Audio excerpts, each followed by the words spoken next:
Googlicious. So delicious.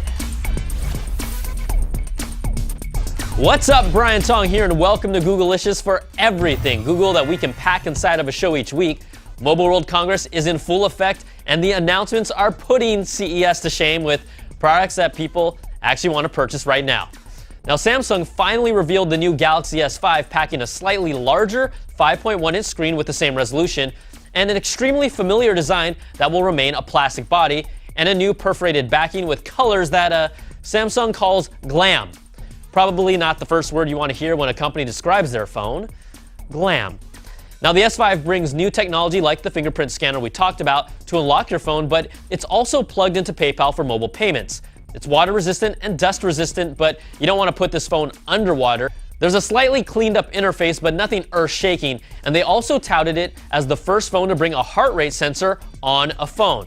See, all you have to do is just touch your finger on that area that looks like a flash, but it's not. It's a heart sensor, and we know everyone is going to want that.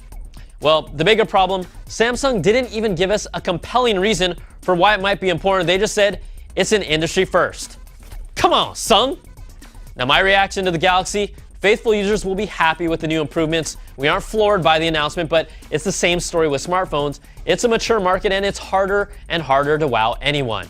Now, Samsung also updated their smartwatch lineup with the Gear 2 and Gear Neo lineup just 5 months after its initial launch.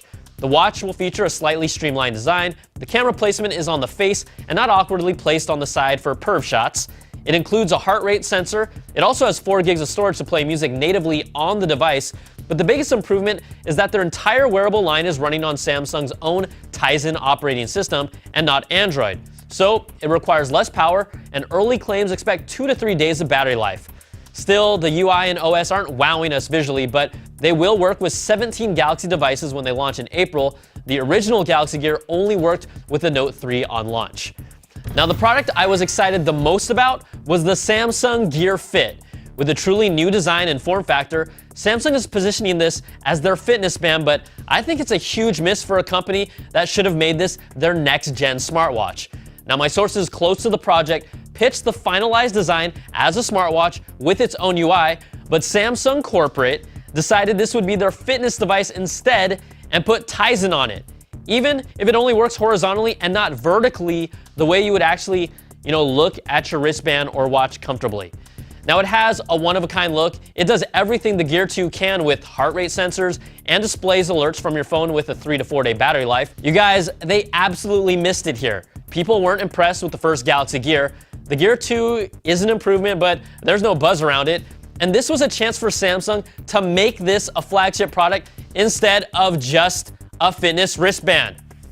Come on, Sung! Now, all of these products will be available on April 11th in 150 different countries, but we want to know what you thought of Samsung's product announcements. Let us know at Googlicious@cnet.com, and we'll read a few of your responses next week.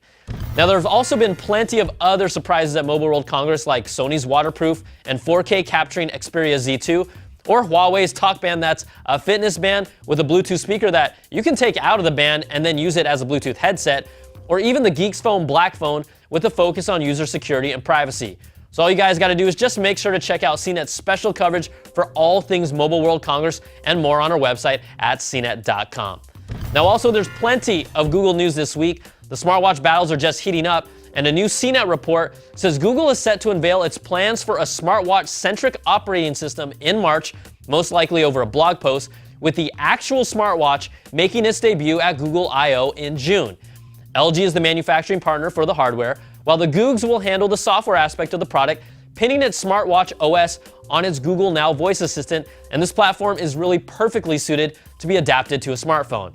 This will be Google's second wearable product in the market if it all comes together, and outside of the iWatch, Google's watch product is really the only one I'm curious about. Now, according to website Recode, Amazon's long-rumored Roku-like set-top box is rumored to be launching next month, with the company aiming for a March rollout. They report the box will be powered by Google's Android, providing access to Amazon's instant video service and Amazon's own music catalog, while other rumors also say it will double as a gaming console.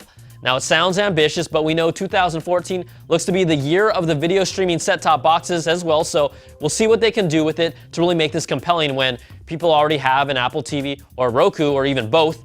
What will make me want to buy this one? Also, the big Google machine has recently announced Project Tango, and it's an experimental effort to have an Android phone equipped with a variety of sensors for advanced motion and space tracking in hopes that it can be used to scan real 3D environments using your phone. Now, their internal video shows how it could be used to open new opportunities for developers for indoor navigation or even gaming experiences. And this is just another one of those out-of-the-box thinking projects that gets us all excited with the work Google is doing behind the scenes.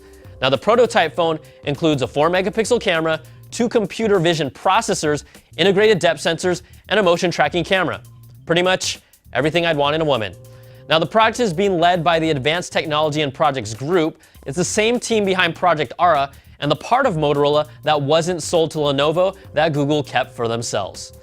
All right, guys, that's going to do it for this week's show. Again, we want to hear from you about Samsung's announcement, so email me at Googlicious@cnet.com or tweet me at Brian Tong. Thanks so much for watching. I'm Brian Tong, and we'll see you guys next week for some more of that Googlicious. Googlicious.